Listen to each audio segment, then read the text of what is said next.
cette nouvelle vidéo. On se retrouve comme toutes les 2 semaines pour réaliser un update lecture. Dans cette vidéo, je vais vous parler donc des romans que j'ai lus la deuxième quinzaine d'octobre.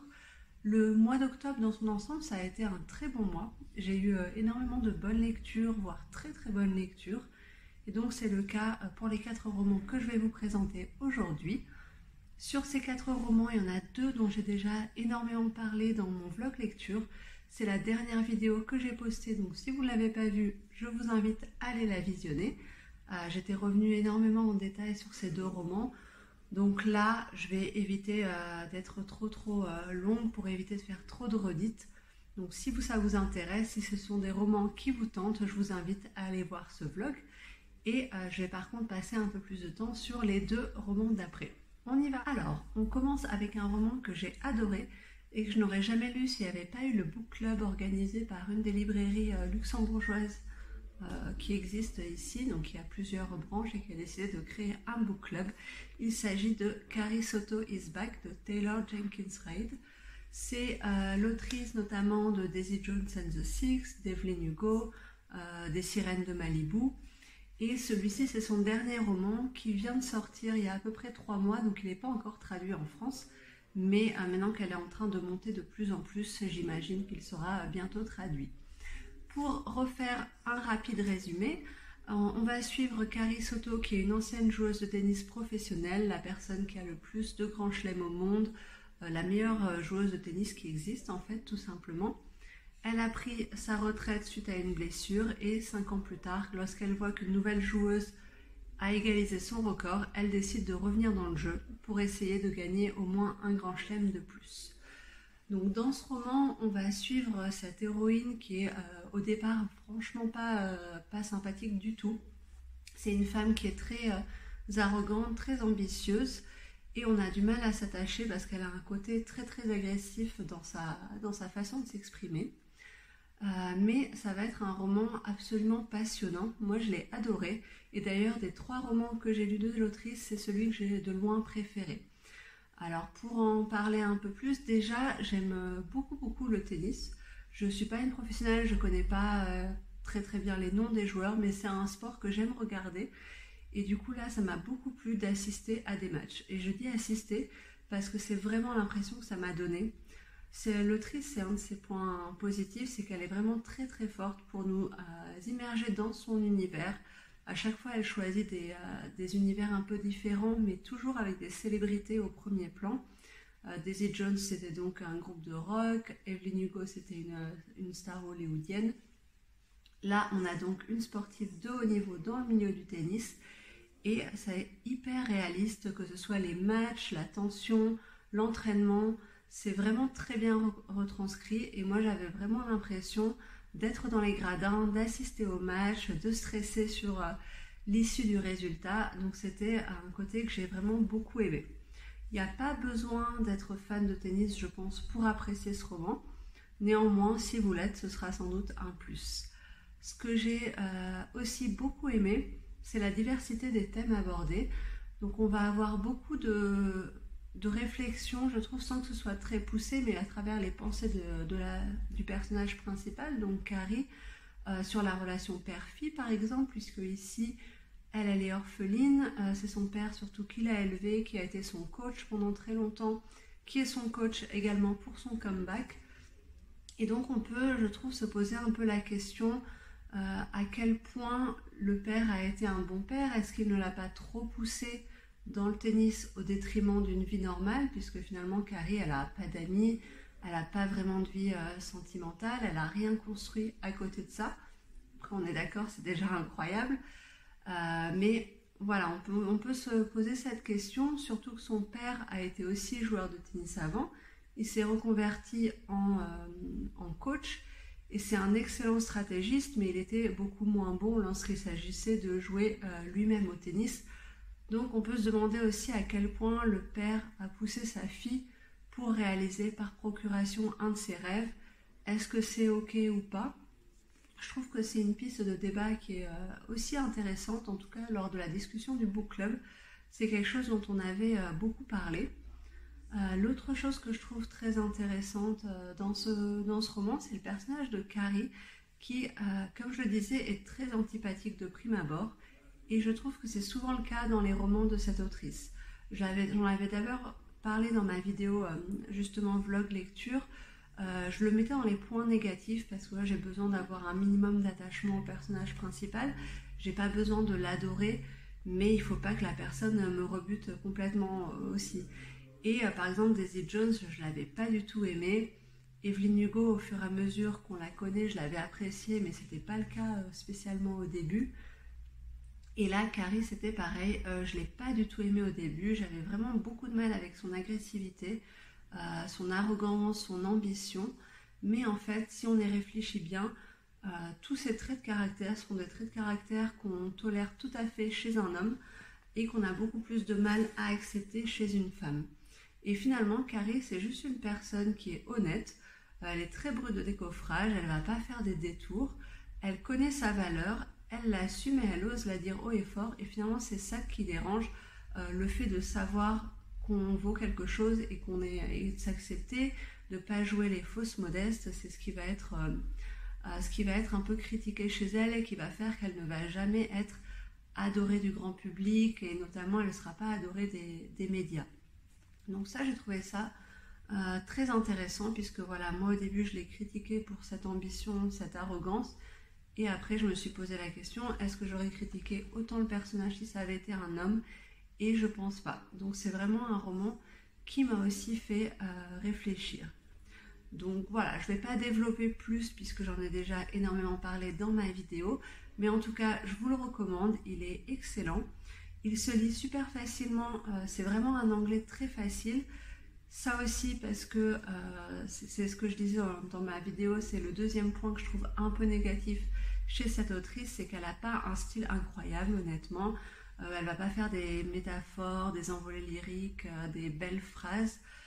C'est vraiment du factuel, c'est très cinématographique, mais pas dans le sens où elle montre un cadre très décrit, très précis, mais plutôt dans le fait que ça va être beaucoup de dialogue, beaucoup de confrontations en face à face, voilà, beaucoup de choses qui peuvent être transposées presque mot pour mot du livre au scénario sans avoir besoin de changer quelque chose.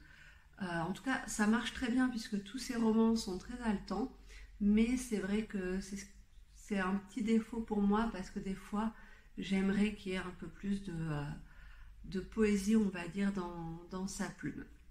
Néanmoins, un excellent roman et du coup, la facilité du style fait que c'est aussi très facile à lire en anglais.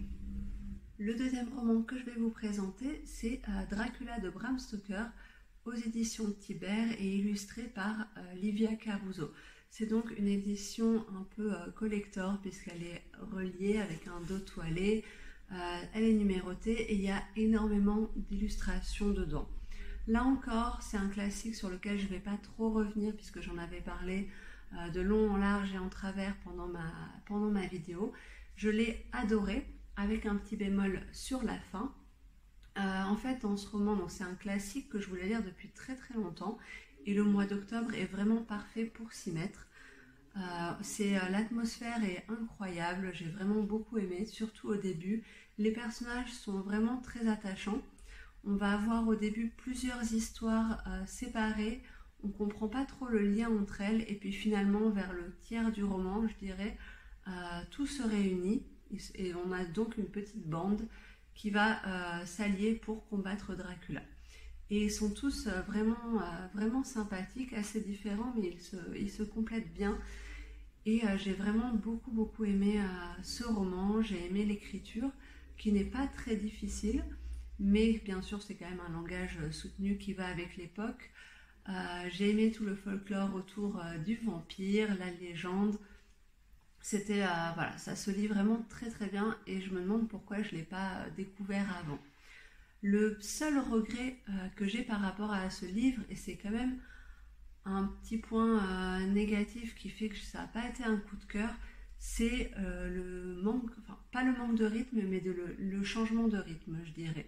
Je trouve que ça commence doucement et ça monte vraiment très crescendo jusqu'à un certain événement et ensuite ça fait que redescendre.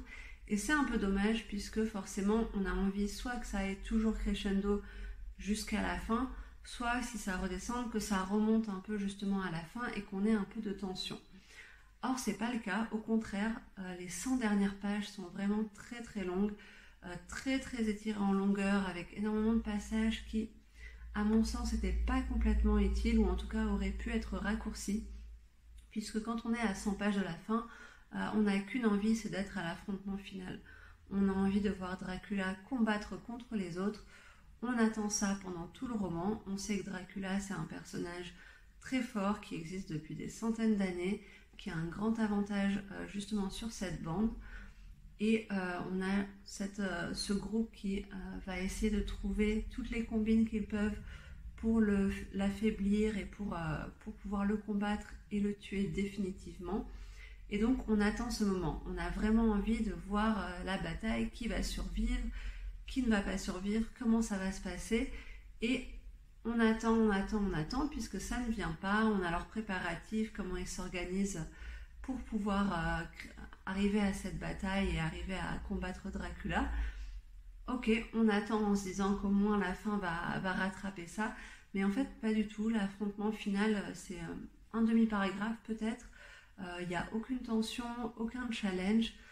Donc j'ai trouvé que c'était un peu dommage, parce que le roman, sinon dans l'ensemble, était excellent et qu'il aurait vraiment gagné à diminuer en nombre de pages pour avoir un peu plus d'intensité. Ceci dit, je suis ravie de l'avoir lu, c'est vraiment une excellente lecture. C'est juste que voilà, je chipote un peu parce que ça aurait pu être encore mieux. Le roman suivant, c'est Meurtre en coulisses de Faith Martin, publié chez HarperCollins Poche. C'est le 3e tome des enquêtes de Loveday & Rider, donc c'est un cosy mystery qui se passe à Oxford dans les années 60 et que j'aime vraiment beaucoup. En fait, dans cette série, on va suivre Trudy, qui est une stagiaire de police, donc à une époque où elle n'est pas vraiment bien considérée.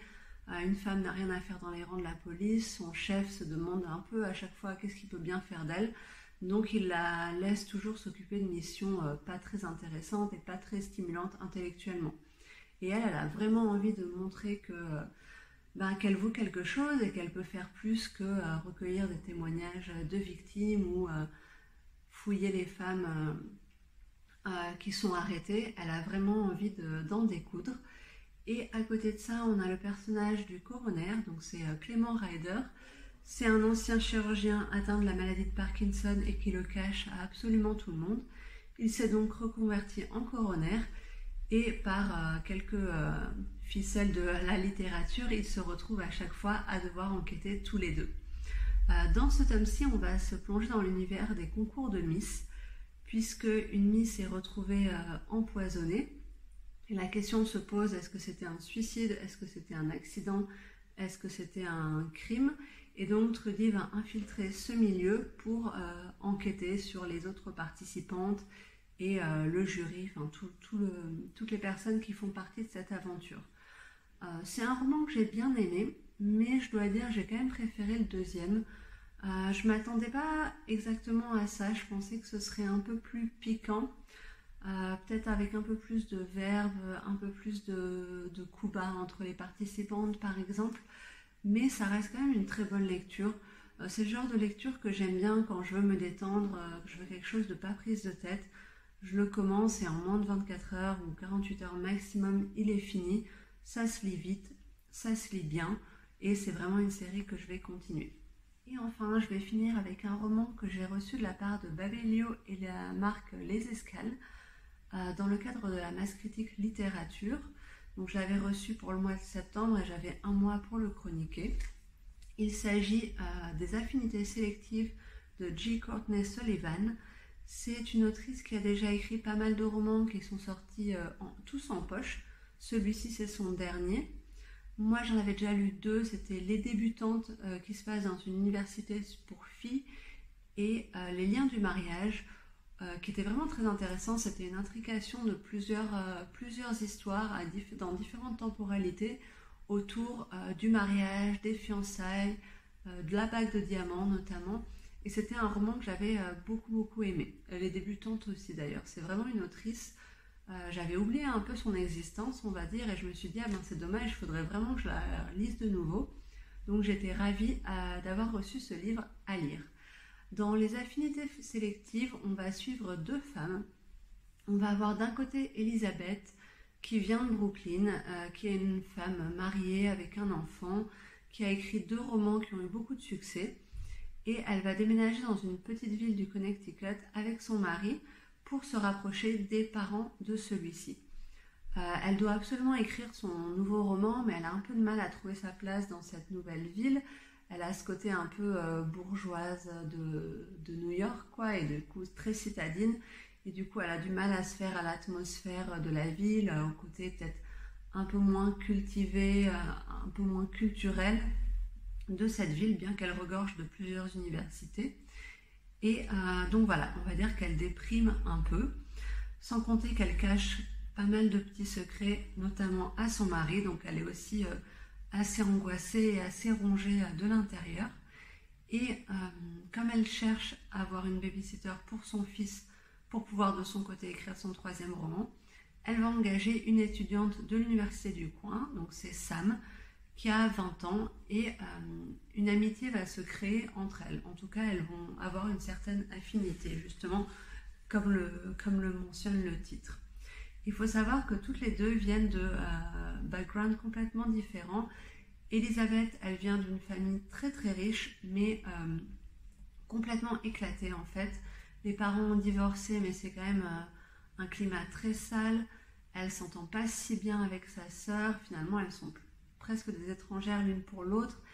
Ni l'une ni l'autre ne comprend le mode de vie de l'autre. Par exemple, sa sœur, elle est influenceuse instagrammeuse, donc son job, c'est de faire des photos d'elle en maillot de bain dans des endroits idylliques.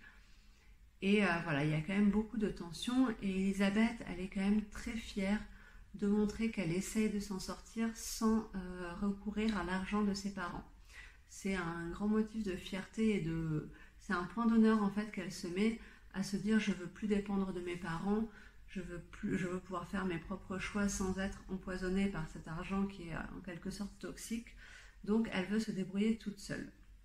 Et de l'autre côté, on a Sam, qui est une étudiante, qui est une femme qui vient d'une famille plutôt aimante, mais plutôt pauvre. Donc ils n'ont pas pu l'aider, c'est pour ça qu'elle doit un peu jongler avec plusieurs petits jobs pour réussir à faire ses études. Et elle se sent en décalage avec les autres étudiantes de son milieu qui sont beaucoup plus riches, qui peuvent se permettre de faire des sorties, d'aller tout le temps en resto, de commander des plats chers, de s'acheter des vêtements chers, de partir en vacances, alors qu'elle ne peut pas. Et en même temps, Sam va travailler pour faire un peu d'argent. Elle travaille à la cantine de la fac où elle côtoie donc les dames de la cantine et elle a l'impression de faire partie de leur monde, mais en même temps, celles-ci, elles se rendent bien compte qu'il y a encore un gouffre entre elle et Sam, tout comme il y a un gouffre entre Sam et Elisabeth, et qu'elles ne font pas du tout partie du même monde. Donc finalement, Sam, elle est un peu tiraillée entre les deux, et elle va commencer à se poser beaucoup de questions sur l'Amérique, le système social, la justice, mais pas la justice au sens du système judiciaire, mais plutôt la justice sociale en général.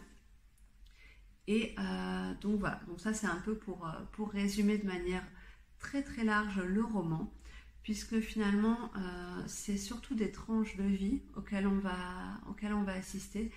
Et c'est un roman que j'ai adoré, je l'ai trouvé génial, j'étais ravie d'y retourner à chaque fois, j'étais fascinée par cette lecture en fait, parce que j'ai trouvé que l'autrice avait une acuité incroyable pour nous décrire plein de travers de notre époque, pour décrire plein de nos manies, de nos habitudes complètement futiles qu'on a gagnées avec l'évolution de la technologie et qui finalement nous rendent plus malheureuses qu'autre chose, plus malheureux et malheureuses.